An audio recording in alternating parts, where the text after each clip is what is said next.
Welcome back. I'm Valam Nayak, and in this video, we're going to cover Degree Navigator, the tool you use to see what requirements you need to meet to get a degree. This video is part of a larger series about course registration at Rutgers, and you can find the link to that below.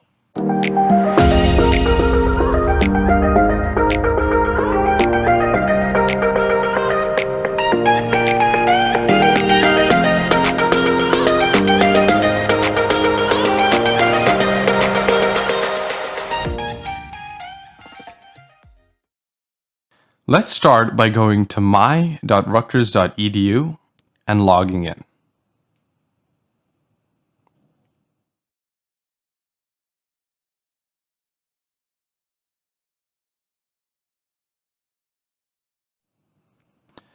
We'll click on the Dashboard tab, scroll down to the My Degree section, and click on Degree Navigator under the Plan heading.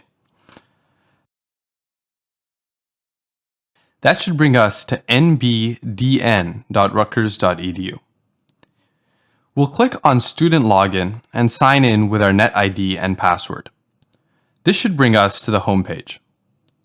On the left panel, we'll click on My Course List. You should see a page that lists all of the courses you have taken, including transferred credits and AP credits at the bottom of the list. If you do not see the credits that you believe you should have, contact your school's advising office and ensure you're not missing anything. Sometimes credits don't transfer nicely, and you'll want to address this sooner than later. On this page, we can see our GPA, graduation year, and the number of degree credits we have earned. Notice that we have accumulated a lot of credits, but only 7 of them count towards our degree. We'll see why later in this video. Most schools allow you to retake courses for which you have received a D or F letter grade.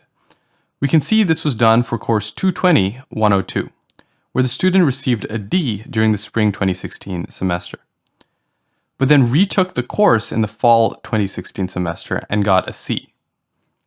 In the special codes column to the right, R represents retake, while E represents E credit. Courses with an E code are not counted towards your GPA or degree credits earned, but will still appear on your transcript. There are additional restrictions on retaking courses. For example, schools will limit the number of times a course can be retaken, and will require that a course be retaken at Rutgers. Also, if you receive a D, you may be required to retake that course before using it as a prereq for a subsequent course. These and other restrictions can vary by school and are generally listed online, so research that and talk with an advisor if it applies to you. And of course, try to do well the first time and do not depend on the retake option, since grades remain on the transcript. Degree Navigator is used by your advisors when you have questions about which courses you should take, and eventually when they have to certify your degree.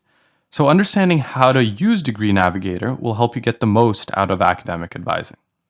Next, we'll use the menu on the left pane to navigate to the My Programs of Study page. Here we can see all of the programs of study we are enrolled in. A common structure is to have a program of study for your school's core requirements, and another program of study for your major requirements.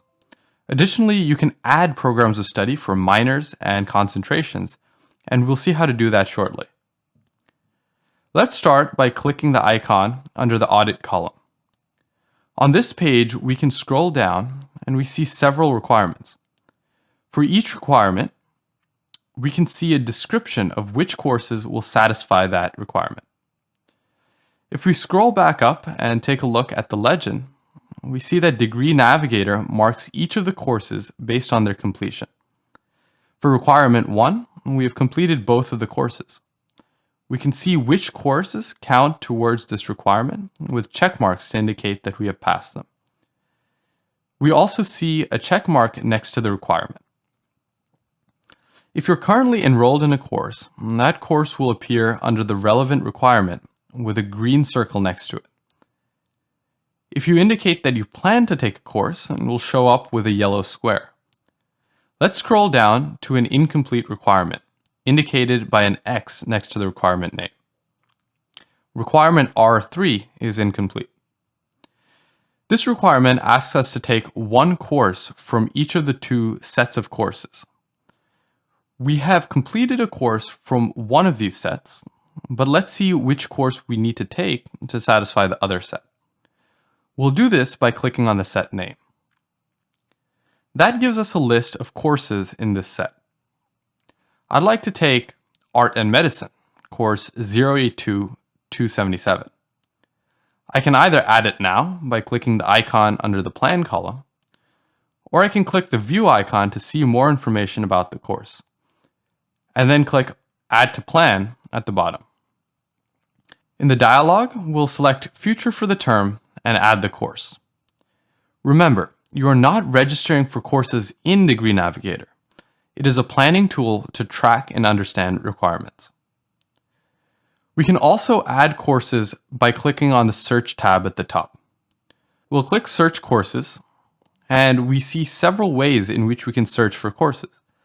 This is helpful if you have found a course you want to take using the schedule of classes and want to add it to your planned courses. To see our planned courses, we can click My Planned Courses on the left menu. We can remove the course or add additional courses. Let's go back to My Programs of Study. Click on SAS Core and scroll down to requirement R3. This time the requirement is marked as in progress, as indicated by the double tilde. And we can see a yellow square next to the course. As we go through the requirements, we can add more courses to our planned list until we satisfy all of the requirements for a program of study. Remember to consider prereqs as well. See the schedule of classes walkthrough if you do not know how to check a course's prereq.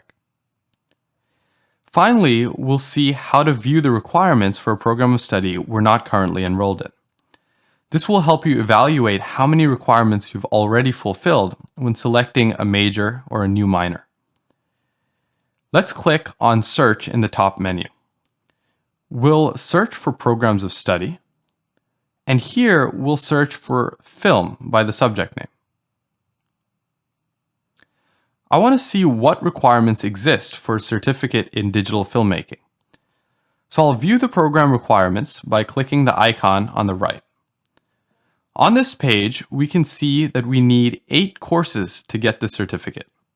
And I currently have not completed any courses that count towards the certificate. That covers everything you need to know about Degree Navigator.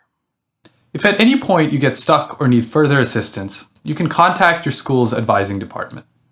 If you have technical questions, you can contact the Office of Information Technology. I'll see you in the next one.